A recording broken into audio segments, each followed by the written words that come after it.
చెప్పండి మేడం. ఏంట్రా ఇది? మేడం, మీరు సీమంతానికి రాకండి, దివ్యకి బిడ్డ అడ్డం తిరుగుతుంది అని రాస్తావో?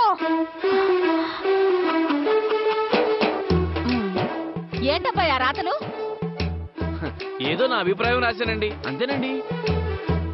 మేడం గారికి కోపం ఎక్కువ కదండి. పాపం భయ్య వాళ్ళ శోభననే జరగనీయకుండా ఆపేసింది. పాపం భయ్య ఎంత ఫీల్ అయి ఉంటాడో. రవీంద్ర, ఒకసారి లోపలికి రా, మాట్లాడాలి. అది కాదు భయ్యా, అసలు మీ శోభనం. ఆ శోభనం గురించి చెప్తారా? భయ్యా భయ్యా భయ్యా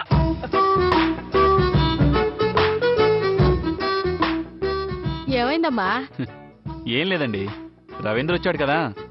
వచ్చాడు. ఏంటంట? దివ్యకి సీమంతం అన్నమాట. దానికి మీ అమ్మాయిని రావద్దని చెప్పడానికి వచ్చాడు. కార్డు కూడా ఇచ్చాడు. అవునా అమ్ముడు? అయినా ఏంటి అమ్ముడు, అందరూ శుభకార్యానికి రమ్మంటారు కానీ నిన్నేంటే రావద్దని చెప్పాడు? ఏ వస్తే ఏవద్దంట? లోపల బిడ్డ అడ్డం తిరుగుతుందంట.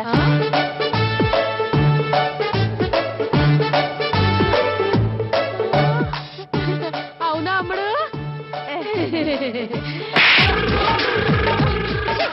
అవునని అడుగుతావా? ఏం తెలియనట్టు చెప్తున్నాడు కదా.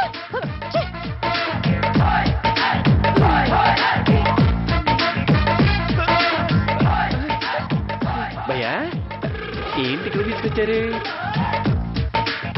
నిన్నే భయ్యా, ఏంటి ఇక్కడ తీసుకొచ్చారు? అక్కడే అందరూ హాయిగా కబుర్లు చెప్పుకోవచ్చుగా. హాయిగా కబుర్లు నీతో? అబ్బాబే, అక్కడ అందరూ ఉంటారు. అక్కడ హ్యాపీగా S1S2 భోగిలాగా అందరితో హ్యాపీగా కలిసి కబుర్లు చెప్పుకునే వాళ్ళంగా. ఏంటి శ్రీరామ్, మావేని ఇక్కడికి ఎందుకు తీసుకొచ్చావు? కిందకు దోసేద్దామని. అదేంటి భయ్యా, అంత పాపం నేనేం చేశాను? చెప్తావు గాని నందిని, నువ్వు కిందకెళ్ళు. నేనెందుకు వెళ్ళాలి? కావాలంటే ముగ్గురం కలిసి కిందకి వెళ్దాం, పదండి. పదండి, రండి, ముగ్గురం కలిసి కిందకు దూకేద్దాం. ఏడా పోద్ది.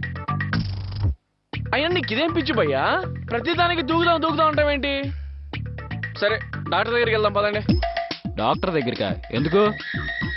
సూసైడ్ టెండెన్సీ, అదే ఆత్మహత్య చేసుకోవాలనే కోరిక బలంగా ఉండి. నాకేమీ లేదు. మరి నిన్ను కత్తితో కసా పొడిచి హత్య చేయాలన్న కోరిక చాలా బలంగా ఉంది. చూసేవారు నందిని, శ్రీరామ్ భాయ్ ఎంత మాట అన్నాడు? అవునండి, మా మావయ్య ఏం చేశాడని? నువ్వు కిందకెళ్ళి చెప్తానుగా. నిజంగానే నేను వెళ్ళాక మా మావయ్య తోసేస్తే? చెప్పేదైతే నా ముందే చెప్పండి. నీకు దండం పెడతా, నువ్వు వెళ్ళు. నందిని, నువ్వు వెళ్ళొద్దు. నువ్వు వెళ్ళిన తర్వాత శ్రీరామ్ భాయ్ నన్ను తోసినా తోసేస్తాడు. అవును. అంటే మీ ఇద్దరికి నేను ఎలా కనిపిస్తున్నాను? అమ్మాయికుడిని కత్తితో పొడిచి. ఆగాగు, ఈ రవీంద్ర అమాయకుడు అంటే ఓకే, నువ్వు అమాయకురాలువా? నేను అమాయకురాలి కాదు, మీ రేఖ మేడలో మాయలేడిని అంటావు, అంతేగా? పాపం రేఖ మేడంకి మాయలు తెలియవు, మాటలు తప్ప. అంటే నేను రేఖ కంటే? ఎస్. ఛీ, నేను మీతో మాట్లాడితే ఒట్టు. నందిని చూడు భయ్యా, నందిని హట్ట వెళ్ళిపోతుంది. నువ్వు వెళ్ళు, ఓదార్చరా. వెళ్ళు. ఇలా మాట్లాడితే ఎవరైనా హట్ అవుతారు గాని నువ్వేంట్రా అందరి ముందు శోభనం జరగలేదని అడుగుతున్నావు? నీకు తప్పు మాట్లాడటానికి ప్రపంచంలో వేరే టాపిక్ ఏం లేదా? అంటే భయ్యా, అది ఆ రోజు నిన్ను రేఖా మేడం దగ్గర ఇంటర్వ్యూ తీసుకుని వెళ్ళిపోయాను. ఆ తర్వాత ఏం జరిగిందో నాకు తెలియదు. ఎటు రేఖా మేడం ముదురు కాబట్టి ఆపేసి ఉంటుందని బలమైన నమ్మకంతో అడిగా. మా శోభనం జరిగింది. అట్టంటే జరిగింది భయ్యా. నిన్ను చంపేస్తాను రా, చంపేస్తాను. ఎలా జరిగిందో నీకు డీటెయిల్డ్ గా చెప్పాలరా?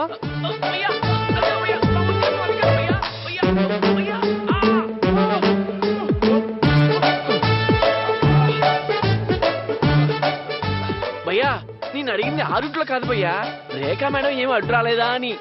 రాలా? వెరీ గుడ్ భయ్యా. అయితే తొందరలోనే నందిని శ్రీమంతం చేసుకున్నట్టు నువ్వు కార్డులేస్తావు అన్నమాట. చేస్తే ఇవ్వను. నీలాగా పెళ్ళాన్ని గాజు బొమ్మలా చూడను, ఒక మనిషిలా చూస్తాను. సరే, నీ ఇష్టం కానీ నువ్వు రావా? పద, ఇద్దరు వెళ్దాం. నేను రాలేను, వెళ్ళు. పదవయ్యా, ఇక్కడ ఉండి ఏం చేస్తావు నువ్వు? చిన్న పని ఉంది, నువ్వు వెళ్ళు. ఒక్కడికి ఏం పని? రేయ్,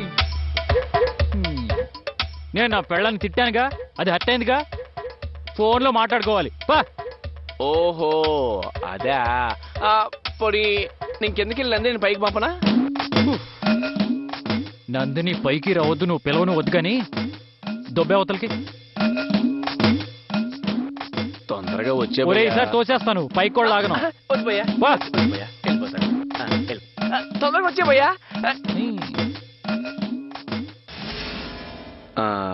ఇక నేను బయలుదేరుతానండి. అయ్యో, భోంచేసి వెళ్ళు రవీంద్ర. లేదండి, ఇప్పటికే చాలా లేట్ అయింది. దివ్య ఒక్కరితే ఉంటుంది, వెళ్ళాలి. ఇదంతా అభిమానమా లేకపోతే అనుమానమా? అదేంటండి చెంచు గారు అంత మాట అనేసారు? లేకపోతే ఏంటయ్యా, ఇప్పుడు ఆ పిల్ల ఒక్కతే ఉంటే ఏమవుద్ది? భలేవారే. బాటిల్లో నీళ్ళైపోతే మళ్ళీ ఫ్రిడ్జ్ వరకు వెళ్ళి. రవీంద్ర, తొందరగా వెళ్ళు, వీళ్ళు తప్పకుండా వస్తారు, నాది హామీ.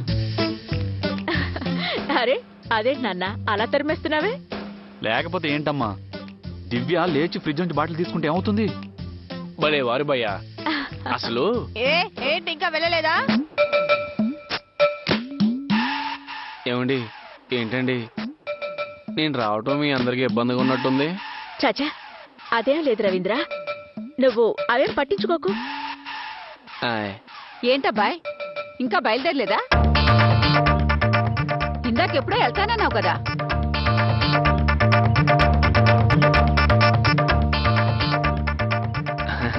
ఇందాకడా శ్రీరామ్ అయితే వెళ్ళానండి. అవును మర్చిపోయాను, నీతో పాటు వచ్చిన శ్రీరామేడి? ఇప్పటిదాకా నందిని మాట్లాడుతుంది శ్రీరామ్ బైతోనండి, పైనుంచి మాట్లాడుతున్నాడు.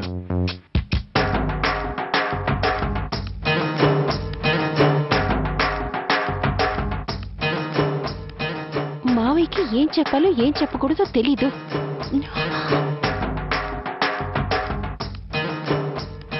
ఏంట్రా ఒక్కడే పైన ఏం చేస్తున్నావు? ఏం లేదన్నయ్య, పైన ఓవర్ హెడ్ ట్యాంక్ లీక్ అవుతుంటేను. చచ్చాడు.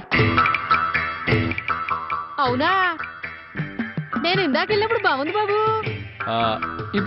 ఇప్పుడు బాగాలేదండి, అందుకే బాగు చేసి వస్తున్నాను. ఎంతైనా నువ్వు కేకరా, ఇంటి పనులు చాలా బాగా చేస్తావు. అంతే కదన్నయ్య, తప్పదుగా. అవునవును, ట్యాంక్ నిచ్చెన కిందే ఉన్నా నిచ్చెన లేకుండా ట్యాంక్ ఎక్కాడు అంటే చాలా గ్రేట్. ఏంటి వెటకారమా? నువ్వు నాతో ఫోన్లో మాట్లాడుతున్నావని మావయ్య చెప్పేశాడు కానీ ఓవర్ యాక్షన్ తగ్గించు. చెప్పేశాడా? నాన్న రవీంద్ర. అవును భయ్యా, దాంట్లో ఏముంది, నేను దివ్య పక్క పక్క బోగిలో ఉన్నా ఇలాగే.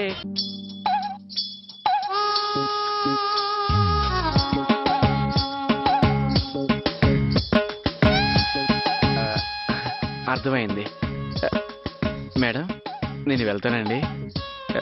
ఇంకా ఇక్కడే ఉంటే అందరూ నన్ను మెడపెట్టి బయటికి గెంటేలా ఉన్నారు. బాగా అర్థం చేసుకున్నావు. అవునండి, ఎదుటి వాళ్ళని ఇట్టే అర్థం చేసుకుంటారు. వస్తానండి. వస్తానండి, బాయ్.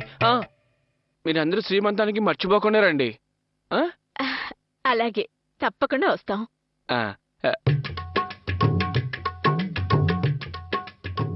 జాగ్రత్త బాబు, జాగ్రత్త.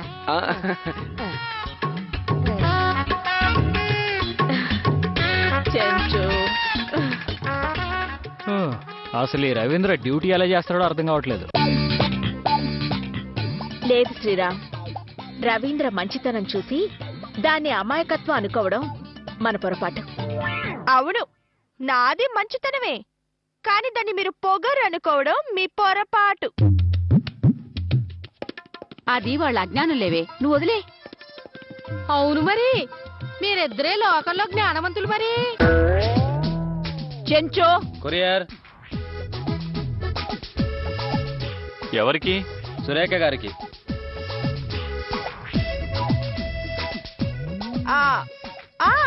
It's it's me coming.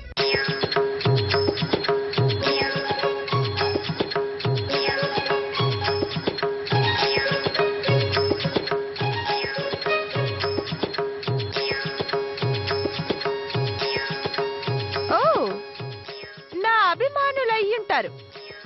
MLA seat వచ్చేలా ఉంది కదా. ఎవరికి ఉద్యోగం కావాలో లోన్ కావాలో మేడం. సంతకం పెడితే నేను వెళ్తాను. అరే పెడతామండి, ఎందుకు అంత తొందర?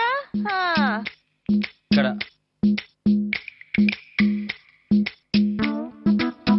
మ్, మేడం ఆ? Pen madam. ఓ సారీ.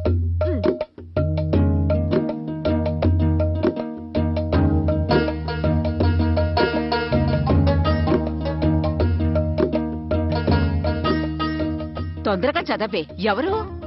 చెప్పాను కదత్తయ్య, ఎవరు అభిమానులు.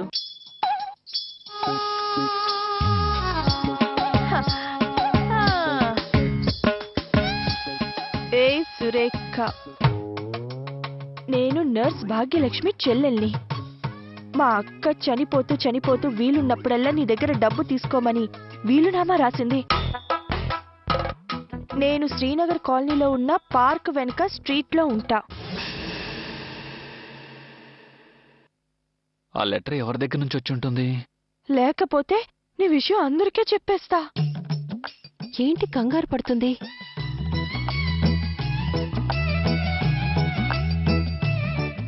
ఏంటే నీలో నువ్వే చదువుకుంటున్నావేంటి? ఆ? పైకి చదువు. ఆ, అవును రేఖ, పైకి చదివితే మేము వింటాం కదా. అబ్బే, ఇందులో వినడానికి ఏముంది? ఎవరికో విరాళం కావాలంట. ఎడిటివ్ నేను చదువుతాను. అవసరం లేదు. అదేంటండి, ఇవ్వండి, అన్నయ్య ఇస్తాడుగా ఆ విరాళం ఏదో. అవసరం లేదు శ్రీరామ్. ఇవ్వముడు. హాయ్ ఇవ్వు. ఇవ్వు రేఖ. నీ గొప్పతనం ఏంటో జగదీశ్వర్తో పాటు అందరికీ తెలుస్తుంది కదా. ఆ, ఇస్తే నా గొప్పతనం కాదత్తయ్య తెలిసేది, నా దొంగతనం. నిన్నే అడిగేది, అమ్మాయి మంటోందిగా. ఆ, ఇది నా పర్సనల్, నేను ఇవ్వను. నాన్న తీసుకో. నువ్వుండు బాబు, నేను తీసుకుంటాను. వద్దే ఇవ్వే.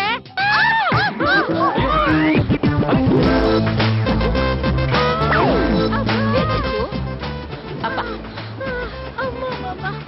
కొంచెం అయితే నడు విరిగిపోయేది, చూసుకోవాలి కదా. పక్కకు రా. తడి ఆరలేదు, ఫ్యాన్ వేయడం మర్చిపోయాను. అమ్మా, ఏటోనమ్మా ఫ్యాన్ వేయడం మర్చిపోయా.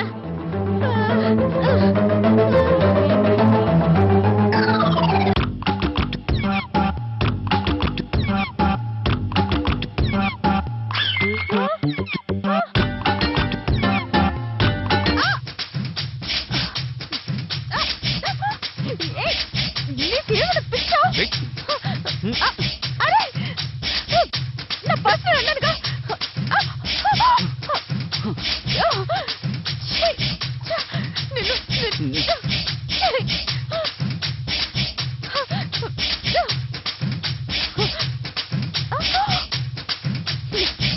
అమ్మయ్యా, వీళ్ళకది దొరికే ప్రసక్తే లేదు. నాన్నగారండి, బయట ఈ పేపర్ దొరికింది.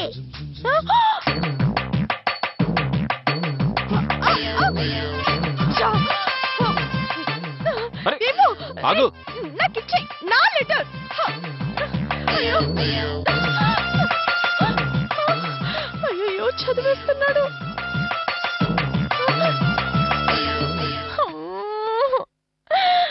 ఏం నాన్నది?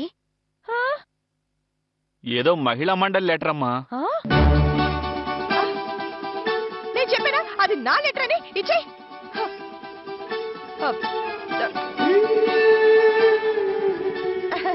చిట్టి బంగారం, నా బంగారు కొండ, నా చిట్టి తల్లి, నా ప్రాణాలు కాపాడుంది. ఏంట్రా స్కూల్ లేదా? ఇవాళ బంద్ అంట నాన్న. ఆ లెటర్ అది కాదు, గుమ్మంలో నుంచి బయటికి వెళ్ళలేదని నా అనుమానం. చూద్దాం.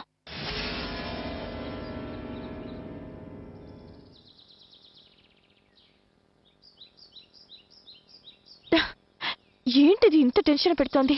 అక్క చచ్చిందనుకుంటే చెల్లి తయారైంది. నా కూతురు ఎవరో తెలియకపోయినా పర్వాలేదు గాని ఈ బాధలు ఎక్కడ పడతాం? మళ్ళీ రోడ్ల మీద కలవమనడం ఒకటి. ఈ అక్క చెల్లెలకి కొంపలేదా? ఊరికే రోడ్ల మీద కలవమంటారా? దీంతో మాట్లాడుతుంటే ఈ తొట్టిగా చూస్తే అదో తంట. ఇక్కడేం చెప్పిందే? ఇంకా రాలేదేంటి?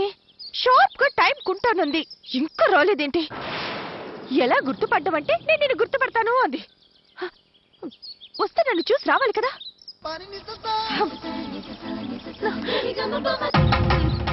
హలో, ఏంటి రేఖ ఎక్కడికి వెళ్ళావు? చిన్న పనుండి బయటకు వచ్చానత్తయ్యా. అదే ఏం పని? ఏదో కొంపలు మునిగినట్టు బయటికి పరిగెత్తావని చెంచు చెప్తే ఫోన్ చేశాను. అవునత్తయ్యా, కొంపలు మునగలేదు కానీ కాలిపోయాయి. ఏంటి? అవునత్తయ్యా, మా మహిళా మండలిలో పనిచేసే వాళ్ళ ఇల్లు కాలిపోతేను నేను వచ్చాను. అది ఆర్పేసి నేను వచ్చేస్తాను. ఉంటానత్తయ్యా. ఛీ.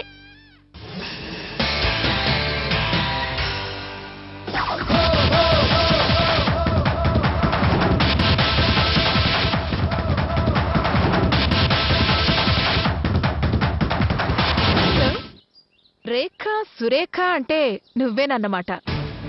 అవును, నువ్వు కస్తూరివి కదా, కాబట్టే కదా నీ దగ్గరకు వచ్చింది. కొంపలార్పేసే పని తప్ప నీకింకో పని లేదు అంటే ఏంటో అనుకున్నాను. నిజమేనన్నమాట.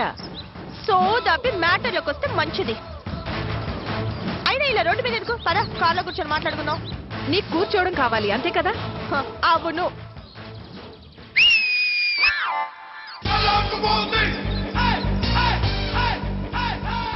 ఇదేంటి పెద్ద మాఫియా డాన్ లో పోజు కొడుతోంది? రేయ్, సిగరెట్ ఇవ్వరా.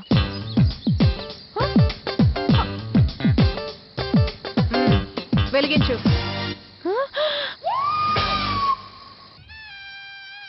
ఈ సీన్ జగదీశ్వరి చూస్తున్న పరిస్థితి ఏంటో.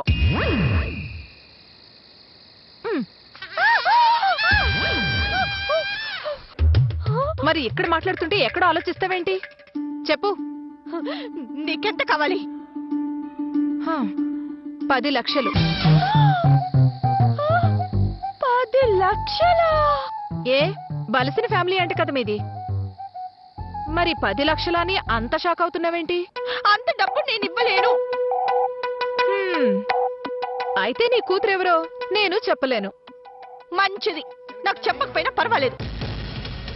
నీకు చెప్పకపోయినా పర్వాలేదు, కానీ నేను మీ ఇంటికొచ్చి విషయం మొత్తం జగదీశ్వరికి, రాజేశ్వరికి, కార్తీక్కి, శ్రీరామ్కి, నందినికి.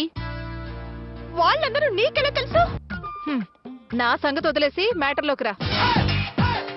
నీ దగ్గర డబ్బులు లేవన్న సంగతి కూడా తెలుసు. రేయ్, సిగరెట్ ఇవ్వరా.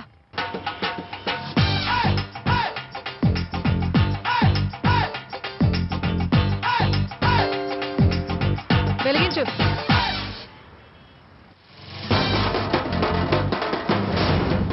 ఒక పంచే, రోజుకు 5,000 ఇవ్వు. అలా ఇస్తూ పోయి పెద్ద అమౌంట్ వచ్చినప్పుడు మొత్తం ఇచ్చేయి. అప్పుడు నీకు నాకు మధ్య డీల్ ఫినిష్ అయిపోతుంది. అంటే రోజు ఇక్కడికొచ్చి నీకంత శ్రమ ఇవ్వను బేబీ. రోజు మధ్యాహ్నం 12 గంటలకి మీ ఇంటి దగ్గరికి ఒక ఐస్ క్రీం బండివాడు వస్తాడు. వాడికిచ్చేయి. ఒకవేళ ఆ టైంకి అడ్జస్ట్ కాకపోతే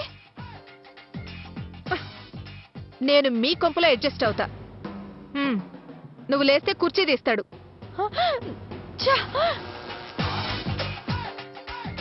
చెప్పింది గుర్తుందిగా? 12 గంటలు 5,000.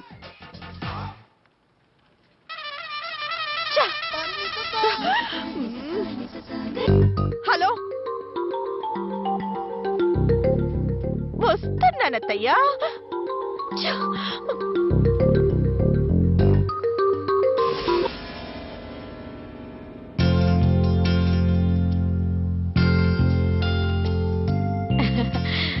అమ్మా, ఈసారి సంక్రాంతి పండుగ అదిరిపోయేలా చేద్దాం. ఎందుకు చెంచు? ఎందుకంటారేంటమ్మా? వాళ్ళకి పెళ్లి చేశారు కదా. కొత్త పెళ్లి కూతురు, కొత్త పెళ్లి కొడుకు ఉన్న ఇంట్లో సంక్రాంతి అంటే ఎంతో ఘనంగా చేస్తారు. మీకు పెళ్ళైనప్పుడు కూడా ఘనంగా చేశారండి? అబ్బే, అంత లేదయ్యా. పండగలైనా పబ్బాలైనా ఆనందాలైనా నేను చూసింది ఈ ఇంట్లోనే. అంతకు ముందంతా కష్టాలమైవే అనుకో. కొంపదీసి ఆ కష్టాలని మాకు చెప్తారా ఏంటి?